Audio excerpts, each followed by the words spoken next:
नमस्कार साथियों, एक बार पुनः आप सभी का प्रेम पूर्वक स्वागत है आपके अपने परिवार सफलतागंज में।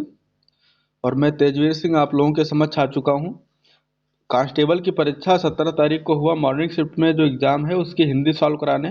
तो भाई वीडियो में सभी लोग अंत तक बने रहेंगे और बेहतरीन ढंग से देखेंगे कितने स्कोर आपका हिंदी में हुआ है और कितना मैंने पढ़ाया, कितना वहां से आया हुआ है।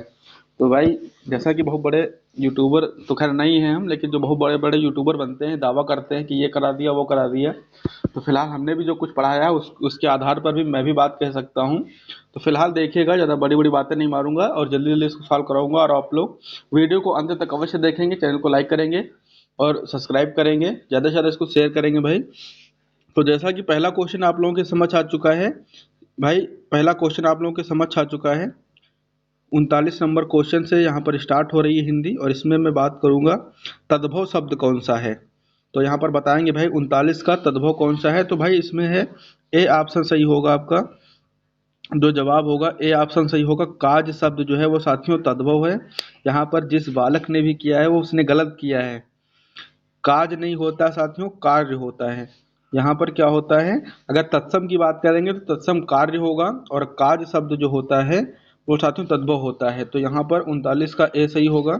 उसके बाद अगर हम बात करें निम्नलिखित में से किस विकल्प में सभी शब्द तत्सम हैं।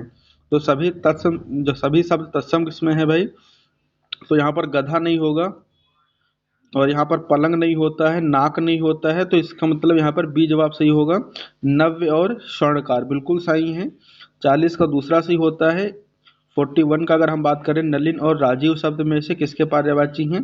तो भाई राजीव और नलिन जो होते हैं कमल को होते हैं, बिल्कुल सही है, ए जवाब सही है इसका। क्वेश्चन नंबर 43 की अगर बात करें, पूर्व और उत्तर के बीच की दिशा ईशान कहलाती है। अब इसमें साथियों यहाँ पर इस क्वेश्चन से आप लोग जो सेकंड शिफ्ट में है देने जा रहे हैं वो देख के जाएंगे। यहाँ पर चारों दिशाएं हैं। पूर्व उत्तर के बीच की ईशान कहती है, कौन सी आग्नेय होती है, कौन सी नानव्य होती है, कौन सी नैऋत्य होती है। जो भी कुछ हैं वो चारों देख के जाएंगे। हो सकता है पॉसिबिलिटी हो कि यहाँ से क्वेश्चन आने की। उसके बाद क्वेश्चन नंबर 43 की तरफ बढ़ते हैं, देखते हैं कि निम्न किस विकल्प में शब्द श्रुति सम भिन्नार्थक का सही अर्थभेद है। तो किसमें से आपको बताना है कौन सा सही है। तो यहाँ पर अगर हम बात करें तो पहला जो ऑप्शन आपका दिखाई पड़ रहा है, पहला जो साथियों ऑप्शन है विष और विष। तो भाई पहला यहाँ पर अगर हम बात करें गलत है भाई, क्योंकि पहला जो है विष इसका अर्थ होता है जहर, और विष मतलब वो होता है वैलेंटाइन डे आप विश करते हैं तो वो होता है। शशधर और शशिधर, शशधर और शशधर वर्ण, व्रण और वर्ण। तो ये रंग नहीं होता है, घाव भी नहीं होता है, प्रकृत। तो भाई इसमें शशधर और शशिधर बिल्कुल यही होगा। चांद और शिव होगा, बी जवाब इसका सही होगा। और क्वेश्चन नंबर 44 की तरफ बढ़ते हैं। विकल्प में अशुद्ध वाक्य का चयन करना है, सॉरी शुद्ध वाक्य बताना है। लड़के अध्यापक को प्रश्न पूछते हैं, बिल्कुल गलत है। 10 बजे को 15 मिनट गलत जवाब है। दीन दुर्बलों को प्यार करना मानवता है, दीन दुर्बलों को प्यार करना मानवता है। वह ऑफिस में बैठकर मेरी प्रतीक्षा कर रहा है। दीन दुर्बलों को प्यार करना, दीन दुर्बलों से प्यार करना होगा, अर्थात यहाँ पर डी जवाब सही होगा। निम्नलिखित में से पुल्लिंग शब्द का चयन करें। अजवायन होती है, मुद्रिका पराधीनता, भाई ए जवाब सही होगा इसका। क्वेश्चन नंबर 46 में देखेंगे किसका प्रयोग एक वचन में होता है। तो सोना बिल्कुल सही जवाब है। बाकी हस्ताक्षर हो गए, दर्शन हो गए, प्राण बहुत बार हमने इसको पढ़ा रखा है आप लोगों को। तो भाई यहाँ पर सी जवाब सही हो। क्वेश्चन नंबर 47 पर बढ़ते हैं। हे ईश्वर संबोधन कारक, भैया यहाँ पर उल्टा आई दिखाई पड़ रहा है, सीधे लगा दो संबोधन कारक, कोई दिक्कत वाली बात नहीं। जहाँ पर उल्टा आई मतलब विस्मय सूचक चिन्ह लगा हुआ है, मतलब संबोधन कारक है। नेक्स्ट बढ़ते हैं भाई 47 से 48 नंबर क्वेश्चन की तरफ। चिल्लाहट में बताना है कौन सा। तो चिल्लाहट में आहट होगा, चिल्लाहट में आहट होगा भाई। और उसके बाद अभिभाषण में अभी होगा, बिल्कुल सही है। रक्त रंजित होगा, रक्त से रंजित। यहाँ पर क्या होगा, अधिकरण तत्पुरुष हो जाएगा, नहीं कर्म तत्पुरुष, सॉरी करण तत्पुरुष हो जाएगा। रक्त से रंजित है या रक्त के द्वारा रंजित, या इसमें अगर इसका विग्रह करेंगे, फिलहाल डी जवाब सही है, लेकिन अगर इसका विग्रह किया जाए तो रक्त में रंजित या रक्त से रंजित। तो इसका भाई जी अगर बहुत ज़्यादा डिटेल में जाएंगे तो इसका अधिकरण हो जाए रक्त में रंजित, मतलब रक्त में सना हुआ। उसके बाद अगर हम बात करें 51 की, तो क्यों कब कौन, बहुत आसान सा भाई प्रश्न पत्र है आपका। सी जवाब सही होगा, इसमें प्रश्नवाचक हो जाएगा। नेक्स्ट अगर हम बात करते हैं मदिरालय में, तो मदिरा प्लस आलय, वाह वाह क्या बात है, किसी मदिरा के शौकीन व्यक्ति ने पेपर बनाया है इसको। मदिरा प्लस आलय, अवतरण को चिन्ह को क्या बोलते हैं भाई, उद्धरण चिन्ह बोलते हैं। ए जवाब सही होगा। सतसई में, सतसई, सत मतलब सात होता है, सही मतलब सौ, 700 मतलब इसमें गणना बोधक होगा। डी जवाब होगा, डी जवाब होगा। समुच्चय में, आवृत्ति समुच्चय में होता है, दोनों तीनों चारों पांचों। अब यहाँ से क्वेश्चन देख के जाइएगा भाई, क्वेश्चन नंबर 54 से। यहाँ से पूछ सकता है, किसी में गणनावाचक पूछा है, किसी में आवृत्ति पूछ सकता है, किसी समुच्चय पूछेगा, या किसी में प्रत्येक वाचक पूछ सकता है। क्वेश्चन नंबर 55 की तरफ बढ़ते हैं। राधा ने पायल से चिट्ठी लिखवाई, इस वाक्य में कौन सी क्रिया है? तो साथियों प्रेरणार्थक क्रिया है। जब कोई व्यक्ति किसी के द्वारा कोई कार्य करवाता है तो वहां पर हो जाता है भाई प्रेरणार्थक, जैसे लिखवाना, लिखाना और लिखवाना। तो यहाँ पर प्रेरणार्थक है, और यहाँ पर प्रेरणार्थक जो भी है वो सेकेंड टाइप की प्रेरणार्थक क्रिया है। बात को समझ पा रहे होंगे, बड़ा आसान सा पेपर है भाई, बहुत ध्यान से करके आएंगे आप लोग। उसके बाद आगे बढ़ते हैं हम, तो अभी हम इस पैसेज को बाद में करेंगे, फिलहाल पहले सारे क्वेश्चन को कर लेते हैं। तो क्वेश्चन नंबर 56 तरफ बढ़ते हैं। वह बाजार जा चुका है, वह बाजार जा चुका है, इसमें बताना है कौन सा है भाई। बाजार जा चुका है, गलत नून लगाया है भाई, वह बाजार जा चुका है, तो इसमें भाई है पूर्ण वर्तमान काल। डी जवाब सही होगा इसका, पूर्ण वर्तमान काल होगा। चुका है, चुकी है मतलब प्रेजेंट परफेक्ट होता है।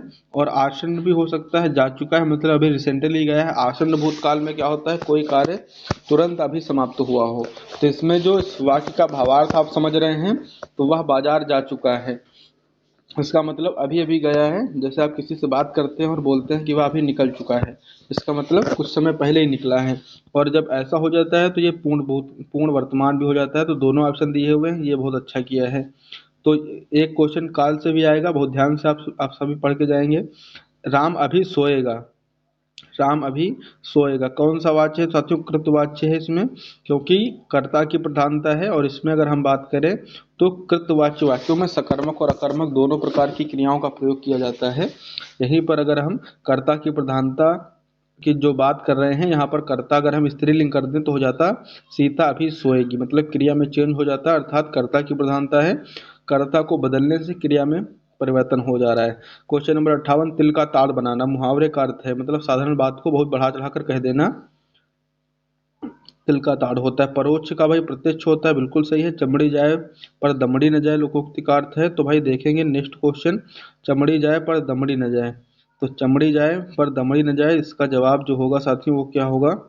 तो आप देखेंगे कि पैसा का बहुत मोह होना, मतलब बोलते नहीं कि चमड़ी जाए पर दमड़ी न जाए, कि पैसा ना जाए चाहे जान भली चली जाए, तो ऐसा वाला मामला है। तो इसको आप लोग देखेंगे तो भाई सी ऑप्शन इसका सही होगा, यहाँ पर ए ऑप्शन सही होगा।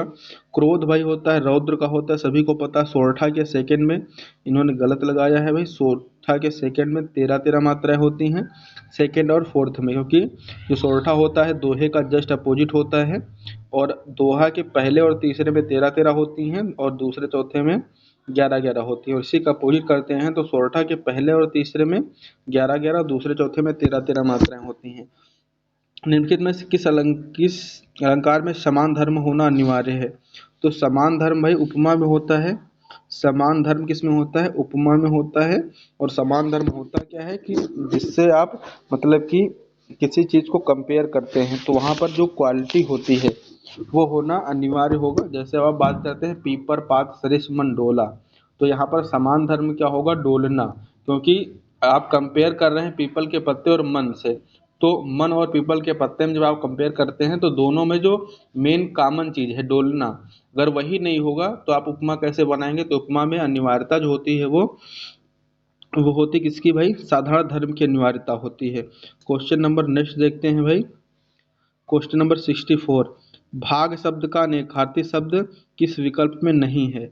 तो भाग मतलब हिस्सा होता है, और भाग मतलब भागना भी होता है, और भाग मतलब होगा एक तरीके से बांटना भी होगा, विभाजन भी होगा। और इसका अर्थ जो होगा भाई बी नहीं होगा, इसमें बी नहीं होगा, ब्याज नहीं होगा।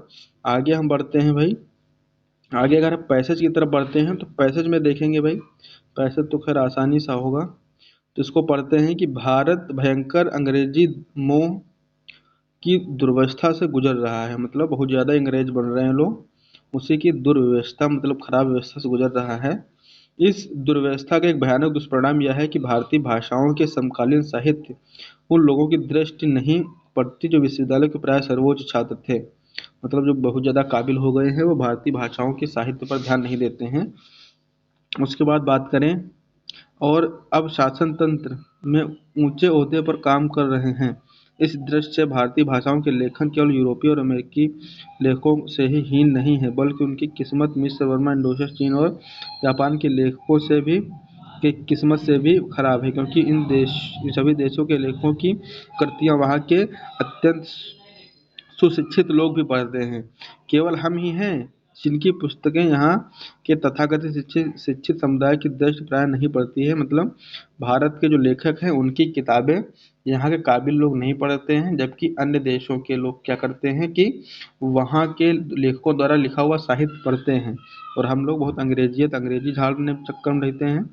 उसी के आगे क्या बताया गया है, और हमारा तथाकथित उच्च शिक्षित समुदाय जो कुछ पढ़ना चाहता है उसे अंग्रेजी ही पढ़ लेता है, मतलब बहुत अंग्रेज पढ़ के ही अपना काम चला लेते हैं। यहाँ तक कि उसकी कविता और उपन्यास पढ़ने की तृष्णा भी अंग्रेजी की कविता और उपन्यास बढ़कर ही समाप्त हो जाती है, पढ़कर ही समाप्त हो जाती है, और उसे यह जानने की इच्छा नहीं होती कि शरीर के वह जिस समाज का सदस्य है उसके मनोभाव उपन्यास और काव्य में किन अदा से व्यक्त हो रहे हैं। तो भाई इसमें अगर हम बात करें कि उपर्युक्त शीर्षक क्या है, तो भाई उपर्युक्त शीर्षक इसमें क्या हो सकता है, भारतीय लेखकों की दुर्दशा। इसमें मेरे अकॉर्डिंग भाई सही होगा, इसमें डी होगा। तो सारा फोकस किया जा रहा है वो भारतीय लेखकों की लेखनी पर किया जा रहा है, या जो इन्होंने सी लगाया है ये भी सही हो सकता है कि भारतीय शिक्षितों का अंग्रेजी मोह, यही होगा, सी हो सकता है इसका, सी ही होगा। क्योंकि अगर हम देखें एक बार फिर से इसको, तो जो दिया हुआ है भारत में भयंकर अंग्रेजी मोह की दुर्व्यवस्था गुजर रही है, तो यही होगा भाई। सबसे ज़्यादा जो मामला दिखाया गया है, मेन जो लाइन है सबसे पहले कि भारत भयंकर अंग्रेजी मोह की दुर्व्यवस्था से गुजर रहा है, तो मतलब लेखनी तो बाद में आती है, लेकिन भारत जो है लेखनी के अलावा भी, लेखन के अलावा, साहित्य लिटरेचर के अलावा भी बहुत ज़्यादा अंग्रेजियत झाड़ रहा है। तो कहने का उद्देश्य यहाँ पर क्या होगा कि भाई सी जवाब इसका सही होगा। उसके बाद अगर हम आगे बात करते हैं नेक्स्ट, तो देखा जाए भारतीय लेखकों की किस्मत खराब क्यों है, क्योंकि भाई भारतीय जो पाठक हैं वो नहीं पढ़ते हैं, तो सी जवाब सही हो जाएगा इसका। भारतीय जो पाठक हैं वो भारत के लेखकों का लिखा हुआ जो साहित्य है उसे नहीं पढ़ते हैं, तो यहाँ पर सी जवाब सही होगा। नेक्स्ट क्वेश्चन कितने हो जाते हैं, आगे हम लोग देखते हैं आगे कहाँ से कहाँ तक होंगे। तो एक सेकंड, मुझे लगता है इतने क्वेश्चन नहीं, इतने नहीं और भी हैं। हाँ, 68 क्वेश्चन। भारत का सुशिक्षित समाज कौन सा साहित्य पढ़कर संतुष्ट हो रहा है, मतलब वही पैसे से ही क्वेश्चन है ये। तो यहाँ पर जैसा कि आप जानते हैं कौन सा है, तो भाई इसमें अंग्रेजी हो जाएगा, अंग्रेजी पढ़कर सब बहुत कूल बन रहे हैं। भारतीय भाषाओं के लेखक अमेरिकी, यूरोपीय तथा चीन वर्मा जापान के लेखकों से भी हीन है, क्योंकि उनके साहित्य को भारत के सुशिक्षित लोग नहीं पढ़ते हैं, मतलब जो ठीक ठाक पढ़े लिखे लोग हैं वो नहीं पढ़ते हैं, इसलिए। क्वेश्चन नंबर 69, भारतीय भाषाओं के साहित्य के प्रति समाज के किस वर्ग में अरुचि की भावना है, तो अरुचि भाई जो पढ़ रहा है, जो शिक्षित है वही जब रुचि नहीं दिखाएगा तो जो पढ़े लिखे नहीं है वो ही क्या करेंगे।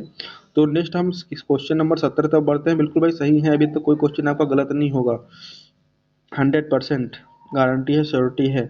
मानसरोवर किसकी रचनाओं का संकलन है, भाई प्रेमचंद जी की है। मीराबाई किसकी शिष्या थी, संत रैदास की थी भाई।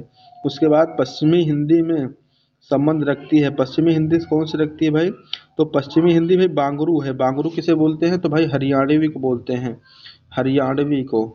हरियाणवी का दूसरा नाम होता है बांगरू। बाकी राजस्थानी राजस्थान हिंदी को जाती है, भोजपुरी जो है साथ में बिहारी हिंदी की है, अवधी जो है पूर्वी हिंदी में आती है। नेक्स्ट अगर हम बात करें क्वेश्चन नंबर 73 की तरफ बढ़ते हैं, तो देखते हैं कि नहीं कौन से प्रकार का रीतिवाचक क्रिया विशेषण है, तो भाई ये क्या हो जाएगा, नहीं मतलब निषेधवाचक हो जाएगा। उसके बाद समुद्र का पर्यायवाची रत्नाकर होता है, नेक्स्ट अगर हम बात करें मेघ और मेध, मेघ और मेध, तो इसमें भाई मेघ मतलब बादल होता है, और इसमें जो जवाब सही होगा वो ए जवाब सही हो सकता है। इसमें थोड़ा सा मुझे, उसके बाद भाई यही सही होगा इसमें, और ऑप्शन टैली नहीं कर रहे हैं इसमें। क्वेश्चन नंबर 76 का, जो स्त्री अभिनय करती हो वो होती है भाई अभिनेत्री होती है, नायिका नहीं होती है। अभिनय करने वाली अभिनेत्री होती है। तो नेक्स्ट देखते हैं। ये हो जाते हैं आपके शानदार से क्वेश्चन, और यहीं से आपका हिंदी का सेशन समाप्त होता है। तो आज की वीडियो को यही समाप्त करते हैं। सभी लोग मिला लीजिएगा भाई, इसमें आपके लगभग लगभग सारे क्वेश्चन सही हैं, और मिलाने के बाद अपनी प्रतिक्रिया अवश्य दीजिएगा। मैं लगातार सभी चारों शिफ्टों के आपके जो हिंदी का है सेट वो मैं सॉल्व कराऊंगा, और शाम तक आपको जीएस भी मिलेगी सॉल्व होके। तो भाई वीडियो को अंत तक देखने के लिए आपका पुनः बहुत बहुत धन्यवाद, और भाई लाइक पे करते रहिए। हम लोग माना कि छोटे यूट्यूबर हैं, लेकिन एक दिन बड़े होंगे, अच्छे से पढ़ाएंगे। अभी संसाधनों के अभाव में जैसे पढ़ा पाते हैं, जैसा कुछ कर पाते हैं वही कर रहे हैं।